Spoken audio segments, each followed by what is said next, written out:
నమస్తే, welcome to Shri paper news. ముందుగా headlines. వరద బాధితులకు నష్టపరిహారం పంపిణీ చేసిన ముఖ్యమంత్రి చంద్రబాబు నాయుడు. విపత్తు సమయంలో అంతా ఒకటే సహాయం చేయగలిగామని వ్యాఖ్య. రాష్ట్రంలో గజరాజుల బెడతకు చెక్. కర్ణాటక నుంచి ఏపీకి 8 కుంకి ఏనుగులు వస్తాయన్న డిప్యూటీ సీఎం పవన్ కళ్యాణ్.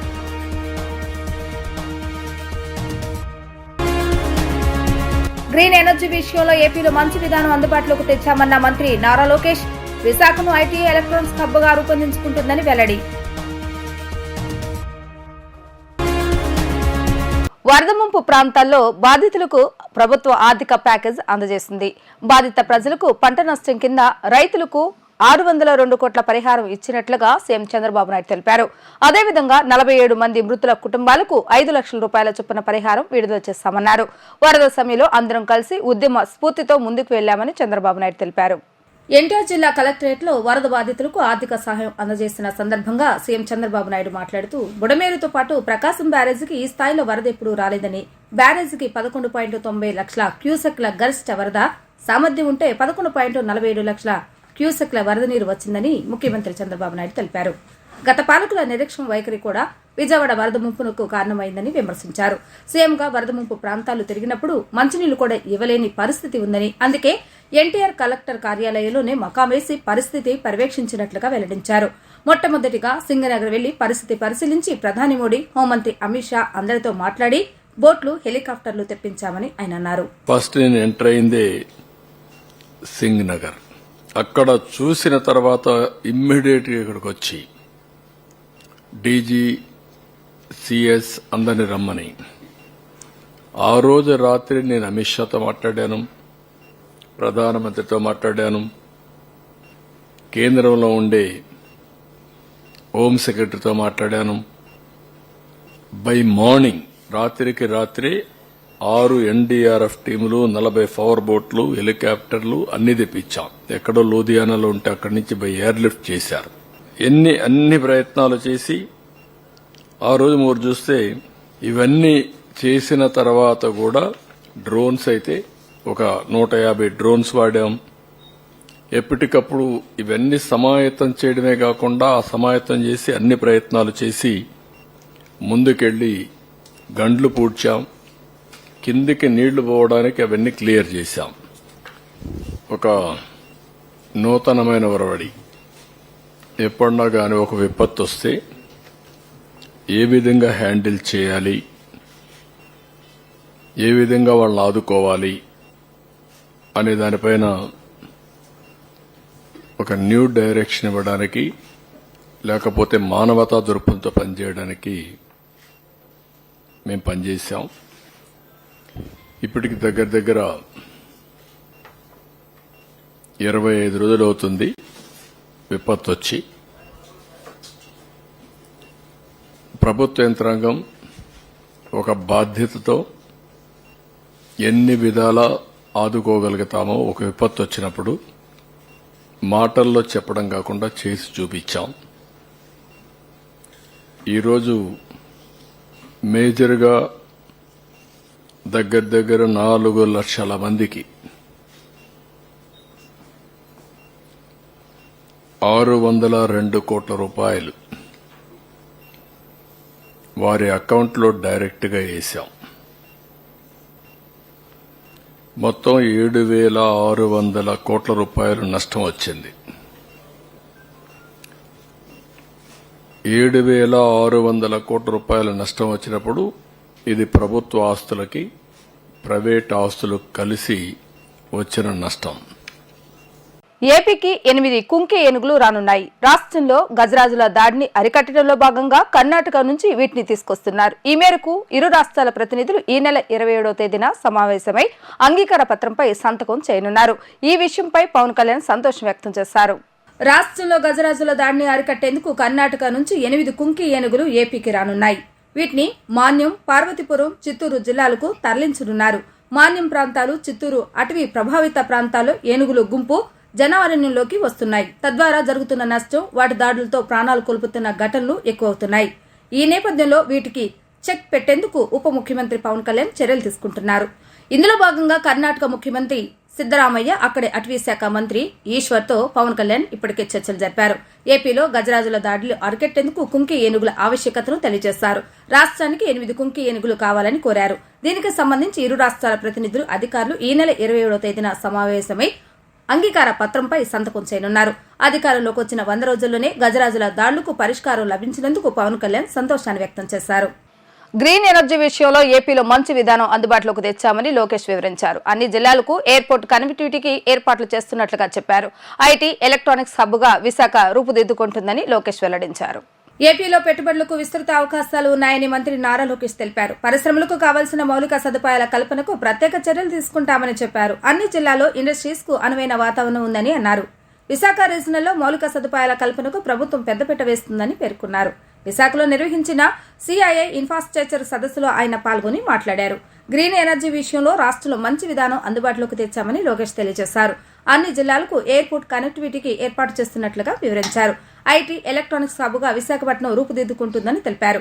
ఆర్థికాభివృద్ధి బోర్డు ఒక యువ ఐఏఎస్ అధికారి నేతృత్వంలో పనిచేస్తుందని చెప్పారు. యువ నిపుణులతో మంచి ఫలితాలు రానున్నాయని పేర్కొన్నారు. విశాఖను ఆర్థిక నగరంలో 9 నుంచి 5వ స్థానానికి తీసుకురావటమే లక్ష్యమని స్పష్టం చేశారు. భోగాపురం విమానాశ్రయాన్ని త్వరలోనే అందుబాటులోకి తీసుకొస్తామని లోకేష్ వెల్లడించారు. As all of you know, Mr. Naidu is never governed by pressure groups. He is always governed by the interests of the people. And one example of this is the Hyderabad airport. Under the leadership, of course, of GMR Garu. Though they won their tender, and this is very interesting, I don't know how many of you know this, Hyderabad airport was the first airport of GMR Group, and they won the tender in a very competitive bid process. But Mr. Naidu refused to award it to GMR Garu. And the reason he said that you don't have the experience. I'm genuinely worried because I look at Hyderabad airport to, like our Dubai airport has transformed Dubai. Hyderabad airport has to transform Hyderabad. So after winning the bid, GMR Garu had to work doubly hard to win the hearts of Mr. Naidu. And look at Hyderabad airport today. I mean, they are set for the next 60, 70 years. They don't need to look at next acre of land. And that's the kind of vision with which, your government is working here in the state of Andhra Pradesh. We see in other states where already major cities are talking about second airport, third airport. And those airports were built about the time of Hyderabad airport, and one city built it after Hyderabad airport or modernized it, if I can say. But now they're talking about second airport. So we end up spending a lot more money, and connectivity is leading to nowhere. So I would urge all of you to look at it from this perspective, where how do we bring people together, how do we take a city forward, how do we take the nation forward. I always keep saying, as a country we end up building infrastructure for yesterday. Like I truly believe that, Bhogapuram, Visakhapatnam needed an airport good 10 years back. We're actually late. And as Bharat said, we're working on the connectivity. That was my question to Bharat. From the airport to the hotel, in the hotel, almost 15 minutes I was talking purely about connectivity. Because I know GMR will deliver on the airport. We have to connect it. And we're really committed to that. And it's important for all of us who are seated here to think about what is the infrastructure that India needs tomorrow and build it today. Because as all of you know, the cost of projects are going to double every 4 or 5 years. There's a debate about Visakhapatnam Metro, and I clearly stated that we have to build it today and not 5 years from now, because the cost is only going to double. It's as simple as that. So it's very important that as a nation, and all the thought leaders here lead this discussion and definitely work on building infrastructure for tomorrow and not for today or yesterday. Saying that Visakhapatnam is going to be our economic capital, we are working on a project to create $1 trillion economy in one greater Visakhapatnam region. As a state, as a government, as our leader is very committed to Visakhapatnam and its growth plan. You will see a lot of money coming into the infrastructure here. I empathize with the entire freight corridor that we need to build, because I did a Padayatra, I walked through Visakhapatnam, and I still remember this was the only city where my collar got black at the end of the day. And I remember speaking to Bharat about this very closely. So we need a dedicated freight corridor, and that's something that we're committed to and working on here in Visakhapatnam. ఇంద్రకీలాద్రిపై food safety అధికారులు తనిఖీలు చేసిన మాట వాస్తవమేనని దేవాదాయ శాఖ commissioner Satyanarayana అన్నారు. తనిఖీ చేయటం మంచిదే, అది ఎప్పుడూ జరిగే ప్రక్రియ అని ఆయన తెలిపారు. ప్రొవిజన్స్ ఇచ్చేవారు ఇచ్చిన మాటని దేవాదాయ శాఖ అధికారులు ల్యాబ్కు పంపించడం జరుగుతుందని ఆయన స్పష్టం చేశారు. ఇంద్రకీలాద్రి దుర్గంను దేవాదాయ శాఖ కమిషనర్ సత్యనారాయణ దర్శించుకున్నారు. ఈ సందర్భంగా ఆయన మాట్లాడుతూ మాతో పాటు ఫుడ్ సేఫ్టీ అధికారులు కూడా కొన్ని తనిఖీలు చేయడం జరిగిందని అన్నారు. ప్రొవిజన్స్ ఇచ్చే వాటిలో నాణ్యత లేకపోతే వాళ్లు టెండర్లు రద్దు చేసి వాళ్లను బ్లాక్ లిస్టులో పెడతామని అన్నారు. ఫుడ్ సేఫ్టీ అధికారులు తనిఖీలు నిర్వహించి ల్యాబ్కు పంపించడం జరిగిందని, ల్యాబ్ నివేదిక వచ్చిన తర్వాత అన్ని పరిశీలిస్తామని పేర్కొన్నారు. కనకదుర్గ గుడిలో మాత్రం విజయ డైరీ నెయ్యిని మాత్రమే వాడుతున్నామని, భక్తులకు మంచి ప్రసాదాలు అందించాలని ముఖ్యమంత్రి ఆలోచన అని అన్నారు. దసరా ఉత్సవాలకు సంబంధించి అన్ని ఏర్పాట్లు చేస్తున్నామని, రాష్ట్ర వ్యాప్తంగా దసరా ఉత్సవాలు జరుగుతాయని అన్నారు. కానీ ముఖ్యంగా విజయవాడ, కనకదుర్గ గుడి, శ్రీశైలం, శ్రీకాళహస్తితో పాటు రాష్ట్రంలో ఉన్న అన్ని దేవాలయాల్లో దసరా ఉత్సవాలు జరుగుతాయని, ప్రతి సంవత్సరం 15 లక్షల మంది భక్తులు అమ్మవారిని దర్శించుకుంటారని వెల్లడించారు. ఈ సంవత్సరం 15 లక్షల కంటే ఎక్కువ మంది వస్తారని అంచనా వేస్తున్నామని, ముఖ్యమంత్రి చంద్రబాబు నాయుడు ఆదేశాల మేరకు భక్తులకు ఎటువంటి ఇబ్బందులు జరగకుండా అన్ని ఏర్పాట్లు చేస్తున్నామని అన్నారు. వృద్ధులకు, వికలాంగులకు ఎటువంటి ఇబ్బంది లేకుండా 4 to 5 టైంలో స్లాట్ ఏర్పాటు చేస్తున్నామని, 8 స్థలాల్లో పార్కింగ్ సదుపాయం కల్పిస్తున్నామని, జిల్లా కలెక్టర్ ఆధ్వర్యంలో కోఆర్డినేషన్ మీటింగ్ ఏర్పాటు చేస్తున్నాం, పోలీసులతో, రెవెన్యూ యంత్రాంగంతో చర్చిస్తున్నామని ఆయన పేర్కొన్నారు. క్యూ లైన్ల ఏర్పాట్లు కానీ, ఇంకా మంచినీళ్ళు కానీ, లేదంటే ఇతర సదుపాయాలకు సంబంధించి ఈ రెవెన్యూ, పోలీస్, మున్సిపాలిటీ సిబ్బందితో కలెక్టర్ గారు ఇచ్చినటువంటి ఏవైతే నిర్ణయాలను ఆ నిర్ణయాలను తూచా తప్పకుండా అమలు చేయమని చెప్పేసి చెప్పడం జరిగింది. అదే రకంగా కమిషనర్ ఆఫ్ పోలీసు వారి యొక్క అనుభవంతో గతంలో జరిగినటువంటి ఇబ్బందులు ఏమంతో ఆ ఇబ్బందులకు సంబంధించి ఏ ఏ సమస్యలు ఉన్నాయి దానిపైన కూడా ఇప్పుడు చర్చించాం. దానిలో కూడా ఇటువంటి రాజీ లేకుండా భక్తులకి అన్ని ఏర్పాట్లు చేయడానికి చర్యలు తీసుకోవడం జరుగుతుంది. ఫుడ్ సేఫ్టీ అధికారులు తనిఖీలు చేశారని చెప్పి అది ఫుడ్ సేఫ్టీ అధికారులు తనిఖీ చేయడం జరిగింది. అది మంచిది, రొటీన్గా చేయాల్సిన కార్యక్రమాలు మనకి. ఎందుకంటే ఈ ప్రొవిజన్స్ ఇచ్చేవారు ఇచ్చినవి మనం ల్యాబ్స్ మన దేవాదాయ శాఖ సిబ్బంది పంపిస్తున్నప్పుడు కూడా వారు కూడా తీసుకునే ఏదంటే ఫుడ్ సేఫ్టీకి సంబంధించి వాళ్ళు ఏదైతే టెస్టులు చేశారో అవి సరైనటువంటి నాణ్యత కలిగిన సరుకా కాదనేది తేల్చుతారు. అది ఒకవేళ సరైన సరుకు కాకపోయినట్టయితే తప్పనిసరిగా ఆ టెండర్స్ని బ్లాక్ లిస్ట్ చేయడం జరుగుతుంది. సో మనం మిగతా ఏవైతే ఉన్నదో ప్రసాదంకి సంబంధించి మనం దిట్టం అంటాము. ఆ దిట్టానికి సంబంధించి ఏవైతే వస్తువులు వాడతారో ఆ వస్తువులన్నీ సరిగ్గా సక్రంగా వాడి భక్తులకి మంచి ప్రసాదాలు అందించాలని చెప్పేసి ఆల్రెడీ ముఖ్యమంత్రి గారు అందరికి కూడా ఆదేశించడం జరిగింది. దానిలో భాగంగానే మన వరకు ఇబ్బంది ఇంతవరకు మనం ఏవైతే గుర్తించలేదు.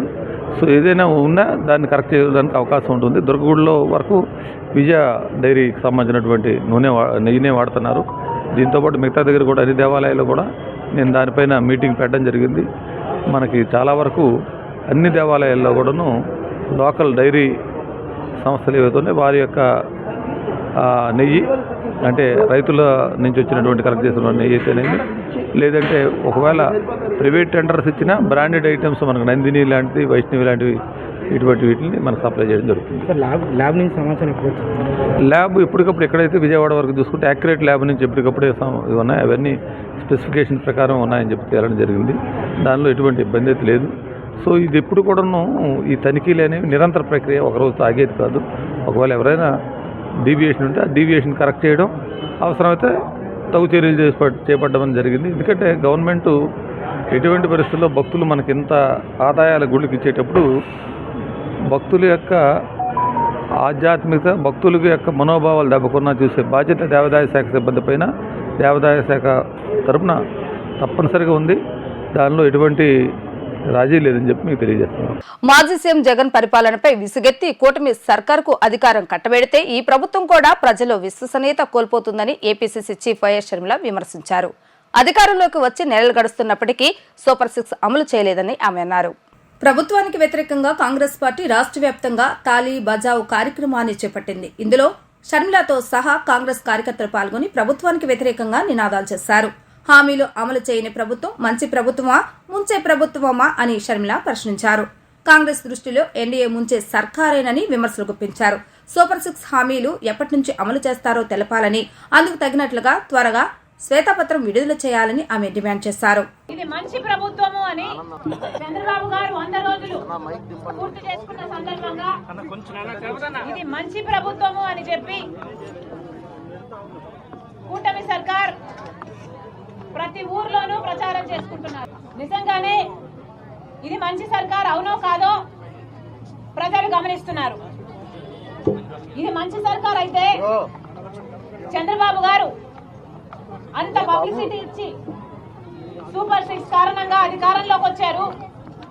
మరి సూపర్ 6 వాగ్దానాలలో ఒక్కటి కూడా ఎందుకు అమలు చేయటం లేదు? మరి ఇది మంచి ప్రభుత్వమా లేక ముంచే ప్రభుత్వమా? చంద్రబాబు గారు కూటమి సర్కారు సమాధానం చెప్పాలి. సూపర్ 6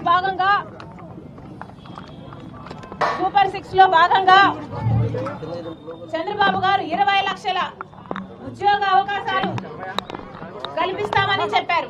అంటే సంవత్సరానికి 4 లక్షల ఉద్యోగ అవకాశాలు చంద్రబాబు గారు కల్పిస్తామన్నారు. మరి ఆ దిశగా ఏ పరిశ్రమలు వస్తున్నాయి? ఏ ఇండస్ట్రీని కాన్సన్ట్రేట్ చేస్తున్నారు? ఐటీ కంపెనీలు ఇవి ఏవి ప్రణాళికలో కనిపించడం లేదు. ఇది కాకుండా ప్రభుత్వ ఉద్యోగాలు మన రాష్ట్రంలో 7 భర్తీ చేయాల్సి ఉంది. మరి వాటి గురించి ఏమిటో చంద్రబాబు గారు సమాధానం చెప్పాలి. వరద ముంపు కారణంగా నీట మునిగి నష్టపోయిన చిరు వ్యాపారస్తులను ఆదుకునేందుకు ఎంఎస్ఎంయు కార్పొరేషన్ ఇన్సూరెన్స్ కంపెనీల ద్వారా 30% నగదు అడ్వాన్స్ గా ఇచ్చేందుకు ముఖ్యమంత్రి చంద్రబాబు నాయుడు ఆదేశాలు ఇచ్చారని ఎంపీ కేశవ శివనాథ్ తెలిపారు. ఈ నెల 30వ తారీఖులోపు insurance claims bank loan reschedule పూర్తి చేసి బాధితులను ఆదుకోవాలని ఇన్సూరెన్స్ కంపెనీలు బ్యాంకులకు ముఖ్యమంత్రి చంద్రబాబు నాయుడు ఆదేశించినట్లుగా తెలిపారు. ఎన్టీఆర్ జిల్లా కలెక్టర్ కార్యాలయంలో సీఎం చంద్రబాబు నాయుడు వరద బాధితులకు నష్టపరిహారంగా అందించే ఆర్థిక సహాయం విడుదల చేసిన అనంతరం ఎంపీ కేశవ శివనాథ్ మీడియాతో మాట్లాడుతూ సీఎం చంద్రబాబు నాయుడు వరద బాధితులను అన్ని విధాలుగా ఆదుకునేందుకు ఇన్సూరెన్స్ కంపెనీలు బ్యాంక్ అధికారులతో మాట్లాడుతున్నారని తెలిపారు. ఈ నెల 30వ తారీఖులోపు insurance claims bank loan reschedule పూర్తి చేసి బాధితులను ఆదుకోవాలని ఇన్సూరెన్స్ కంపెనీలు బ్యాంకులకు ముఖ్యమంత్రి చంద్రబాబు నాయుడు ఆదేశించినట్లుగా తెలిపారు. అలాగే వరద ముప్పు కారణంగా 6,000 టీవీలు రిపేరుకు రాగా ఇప్పటి వరకు రాష్ట్ర ప్రభుత్వ ఆధ్వర్యంలో 4,500 టీవీలు బాగు చేస్తున్నట్లుగా తెలిపారు. మిగిలిన 1,500 టీవీలు 1 వారం రోజులోపు బాగు చేస్తామని ఎలక్ట్రానిక్ సంస్థలు తెలిపినట్లుగా పేర్కొన్నారు. వరద ముప్పు కారణంగా తీవ్రంగా నష్టపోయిన విజయవాడ నగరాన్ని ప్రజల్ని సాధారణ స్థితికి తీసుకురావడమే కాకుండా వరద బాధితులకు మరింత అండగా ఉండేందుకు ఆర్థిక సహాయాన్ని విడుదల చేసిన ముఖ్యమంత్రి చంద్రబాబు నాయుడుకు ప్రజలందరి తరపున ఎంపీ కేశవ శివనాథ్ కృతజ్ఞతలు తెలియజేశారు. ఇవాళ విజయవాడ నగరంలో జరిగిన వరద బాధితులకు మన గౌరవ ముఖ్యమంత్రి నారా చంద్రబాబు నాయుడు గారి ద్వారా ప్రతి ఇంటికి అంటే గ్రౌండ్ ఫ్లోర్లో మునిగిపోయిన ప్రతి ఇంటికి 25,000, ఫస్ట్ ఫ్లోర్లో 10,000 ఇట్లా రకరకాలుగా అందరికీ కూడా బాధితులకు సహాయం చేయడం జరిగింది. ఇవాళ మీటింగ్లో కూడా మిగతా విషయాలు కూడా వచ్చినాయి. ఇన్సూరెన్స్ కంపెనీలు ఎన్ని క్లెయిమ్స్ చేసినాయి, ఇంకెన్ని క్లెయిమ్స్ అవ్వాలి, బ్యాంకర్స్ ఎంత వరకు లోన్ రీషెడ్యూల్ చేశారు, తప్పకుండా 30వ తారీఖు లోపల అన్ని ఇన్సూరెన్స్ క్లెయిమ్స్ అంతేకాకుండా బ్యాంక్ క్లెయిమ్స్ రీషెడ్యూలింగ్ కూడా తొందరగా చేయమని అడిగారు. ఇవాళ కొన్ని ఎలక్ట్రానిక్ సంస్థలను కూడా పిలిచి ఎలక్ట్రానిక్ సంస్థల్లో కూడా ఎక్కడెక్కడ టీవీలు బాగైనాయి ఇంకెన్ని చేయాలి అని అంటే వారు కూడా ఒక లిస్ట్ ఇచ్చారు. 6,000కి మేము దాదాపు 4,500 రిపేర్ చేసాం, మేము ఇంకా 1,500 చేయాల్సి వస్తుంది, స్పేర్ పార్ట్స్ రాగానే 30 తారీఖుల్లా చేస్తా అన్నారు.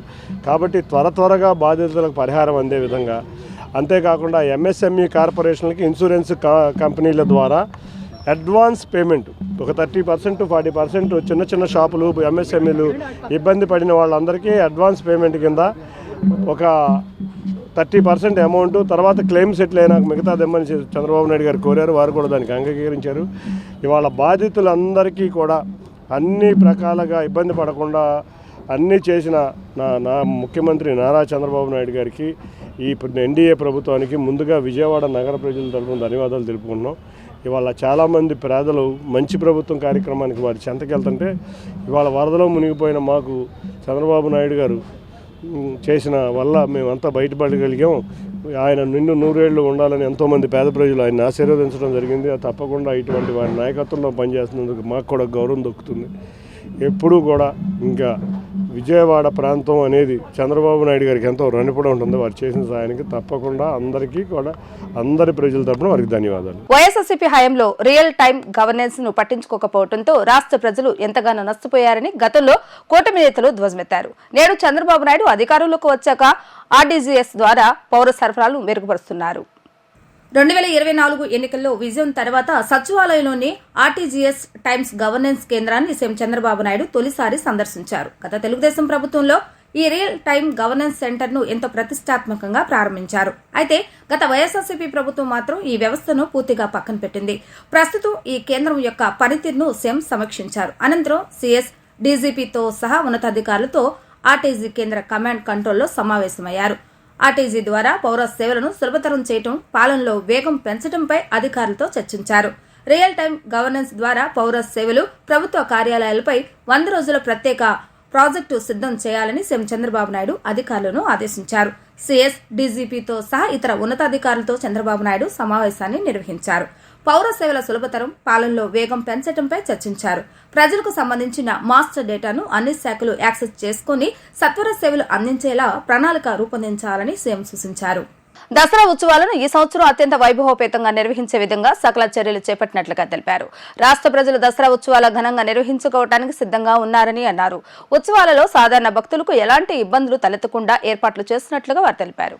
దసరా ఉత్సవాల పోస్టర్ను, పాంప్లెట్లను ఆవిష్కరణ కార్యక్రమం అమ్మవారి సన్నిధి ఇంద్రకీలాద్రిపై జరిగింది. ఎంపీ శివనాథ్, పశ్చిమ నియోజకవర్గ ఎమ్మెల్యే సుజనా చౌదరి, గుడివాడ ఎమ్మెల్యే వెనగండ్ల రాము, ఈవో రామారావు, దేవస్థాన స్థానాచార్యుడు విష్ణుభట్ల శివప్రసాద్ శర్మ, ఈ కోటేశ్వరులు తదితరులు వీటిని ఆవిష్కరించారు. సమన్వయంతో దసరా మహోత్సవాలను విజయవంతంగా పూర్తి చేస్తామని విజయవాడ ఎంపీ శివనాథ్ తెలిపారు.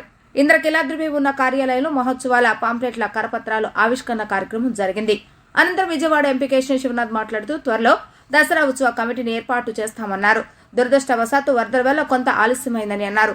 దేవాదాయ శాఖ, పోలీసు సిబ్బందికి అన్ని గైడ్ లైన్స్ ఇప్పటికే ఇచ్చామన్నారు. దసరా మహోత్సవాలను అన్ని శాఖల అధికారులను సమన్వయం చేసుకుని పూర్తి చేస్తామన్నారు. West MLA Y Sujana Chowdary మాట్లాడుతూ గత సంవత్సరం కంటే ఈ ఉత్సవాలు ఘనంగా నిర్వహిస్తామని, ఈ సందర్భంగా ఉత్సవాలు విజయవంతం చేసేందుకు సకల ఏర్పాట్లు ఇప్పటికే పూర్తి చేసినట్లుగా తెలిపారు. ఉత్సవాలను విజయవంతం చేసే అంశంపై ఎవరైనా సలహాలు, సూచనలు ఇవ్వొచ్చన్నారు. గతంలో జరిగిన చిన్న చిన్న సంఘటనలు పునరావృతం కాకుండా చర్యలు చేపట్టామన్నారు.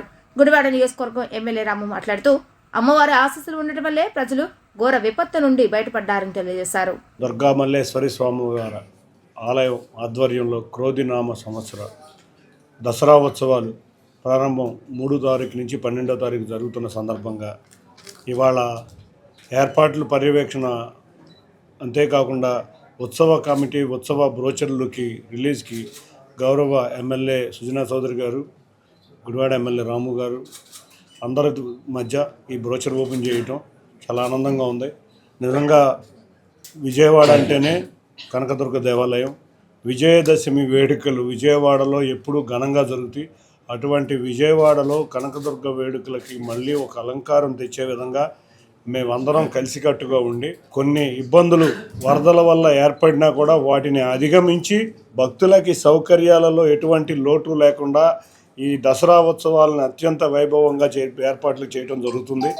తప్పకుండా దీనికి అందరూ సహకరిస్తున్న రెవెన్యూ సిబ్బందికి కానీ, దేవాదాయ శాఖ వారికి కానీ, పోలీసు వారికి కానీ వీరందరూ కూడా కష్టపడి రేపు రాబోయే దసరా ఉత్సవాల్లో ఎవరికి ఎటువంటి ఇబ్బంది లేకుండా మేమందరం కూడా ఒక కమిటీ ఏర్పాటు చేసుకోవడం జరిగింది. ప్రజాప్రతినిధులందరం కూడా తప్పకుండా దసరా ఉత్సవాలకి విజయవాడ మారు పేరు కాబట్టి అటువంటి ఉత్సవాలకు విజయవాడ రావాలని అందరూ దేశం మొత్తం మీద భక్తులందరూ వచ్చే విధంగా మనం దసరా ఉత్సవాలు జరుపుకుందాం. మన గౌరవ ముఖ్యమంత్రి నారా చంద్రబాబు నాయుడు గారు కానీ, పవన్ కళ్యాణ్ గారు కానీ, అంతేకాకుండా భారతీయ జనతా పార్టీ నాయకులు కానీ, ముఖ్యంగా ఇక్కడ ఎమ్మెల్యే సుజనా చౌదరి గారు కానీ ఇవాళ ఈ కార్యక్రమం విజయవంతం చేయడంలో ముఖ్యంగా పాత్ర పోషించారు. వారందరి ఆదర్శం మీద ఈ కార్యక్రమం జరుగుతుంది. శ్రీ దుర్గా మల్లేశ్వర స్వామి వారి దేవస్థానంలో ఉన్న కనకదుర్గమ్మ వారి ఆలయంలో దసరా ఉత్సవాలు జరుపుకోవడానికి సమయం ఆసనింది. 3వ తేదీ నుంచి 12వ తేదీ వరకు ఉత్సవాలు జరుగుతాయి, 9 రోజులు. ఈ ఉత్సవాలు ఎప్పుడులాగా కాకుండా మరింత వైభవంగా ఇంకా బాగా చేయాలని చెప్పి వచ్చిన భక్తులందరికీ కూడా సదుపాయాలు ఇంకెక్కువ ఇవ్వాలని చెప్పి దర్శనం అది కూడా ఇబ్బంది లేకుండా బాగా చేయించాలని చెప్పి ఆల్రెడీ ఈఓ గారితో కలెక్టర్ గారితో అందరితో మీటింగ్లు పెట్టడం జరిగింది. శ్రీ దుర్గా మల్లేశ్వరి స్వామివారి ఈ దేవస్థానంలో రేపు జరగబోయే దసరా మహోత్సవాలకి సన్నాహాలు చాలా అద్భుతంగా జరుగుతూ ఉన్నాయి. అందరూ ఎంతో పవిత్రంగా భావించే ఈ ఇంద్రకీలాద్రి పర్వతం మీద ఎప్పుడు ఈ దసరా మహోత్సవాలు ఎప్పుడు ఘనంగా జరుగుతూ ఉంటాయి. సో ఈసారి మరింత ఘనంగా, ముఖ్యంగా వరదల వల్ల బాధలు పడ్డ విజయవాడ టౌను సిటీ మొత్తం ఇంత తొందరగా బయటపడి చంద్రబాబు గారి నాయకత్వ ప్రతిభతోటి బయటపడింది. అలాగే అమ్మవారి ఆశీస్సులు కూడా అందరికీ ఉన్నాయని భావిస్తూ ఉన్నాం. అంత పెద్ద కష్టం వచ్చినా కానీ ఇంత తొందరగా కోలుకుని మళ్ళీ ఈ సంబరాలకి నిజంగా రెడీ అవ్వటం అంటే అది కేవలం ఆ తల్లి మహాత్యం కింద మనం భావించాలి. భారీ వర్షానికి విజయవాడలోని నున్న సమీపంలోని పెద్దవాగు ఉధృతంగా ప్రవహిస్తుంది. వికాస్ కాలేజ్ సమీపంలో పెద్దవాగు పొంగి రోడ్డుపైకి 10 అడుగుల మేర ప్రవహిస్తోంది. దీంతో దాదాపు 100 మంది కాలేజ్ విద్యార్థులు, పొలాలకు వెళ్లిన 50 మంది రైతులు చిక్కుకుపోయారు. ఈ రోజు కురిసిన భారీ వర్షానికి ఎన్టీఆర్ జిల్లా విజయవాడలోని నున్న సమీపంలో ఉన్న వికాస్ కాలేజ్ రోడ్లో ఒక్కసారిగా పెద్దవాగు పొంగింది. ఒకేసారి కురిసిన భారీ వర్షానికి 10 అడుగుల మేర రోడ్డుపైకి వరద నీరు చేరింది. వాగు అనుకోకుండా ఒక్కసారిగా పొంగటంతో రాకపోకలు నిలిచిపోయాయి. సుమారు 150 మందికి పైగా కాలేజీ విద్యార్థులు, పొలాలకు వెళ్లి వచ్చే రైతులు అవతల ఒడ్డున చిక్కుకుపోయారు. 2 గంటలుగా వాగు ఉధృతి పెరుగుతూనే ఉంది. సహాయం కోసం విద్యార్థులు, రైతులు ఎదురు చూస్తున్నారు. ఈ క్రమంలో వరదలో చిక్కుకున్న బాధితులను కాపాడేందుకు స్థానికులు చర్యలు చేపట్టారు. సమాచారాన్ని అందుకున్న అధికారులు ఘటనా స్థలానికి చేరుకుని సహాయక చర్యలు చేపట్టారు. వరద ఉధృతిలో చిక్కుకున్న వారిని ఒడ్డుకు చేర్చారు. పెద్దవాగు ఉధృతిపై ఎన్టీఆర్ జిల్లా కలెక్టర్ డాక్టర్ సృజన స్పందించారు. ఘటనా స్థలానికి రెవెన్యూ, పోలీసు సిబ్బంది హుటాహుటిన వెళ్లి స్థానికుల సహకారంతో ముమ్మరంగా సహాయక చర్యలు చేపట్టారు. ట్రాక్టర్ల ద్వారా విద్యార్థులు, రైతులను ఒడ్డుకు చేర్చారు. ఈ క్రమంలో చాప్టాపై నుంచి వరద ప్రవాహం క్రమంగా తగ్గుముఖం పడుతోంది. మరో 2 గంటల్లో వరద ప్రవాహం తగ్గే అవకాశం ఉందని అధికారులు తెలిపారు. వార్తలు ముగించే ముందు హెడ్లైన్స్ మరొకసారి. వరద బాధితులకు నష్టపరిహారం పంపిణీ చేస్తున్న ముఖ్యమంత్రి చంద్రబాబు నాయుడు. విపత్తు సమయంలో అంతా ఒకటై సహాయం చేయగలిగామని వ్యాఖ్య. రాష్ట్రంలో గజరాజుల బెడతకు చెక్. కర్ణాటక నుంచి ఏపీకి 8 కుంకి ఏనుగులు వస్తాయన్న డిప్యూటీ సీఎం పవన్ కళ్యాణ్.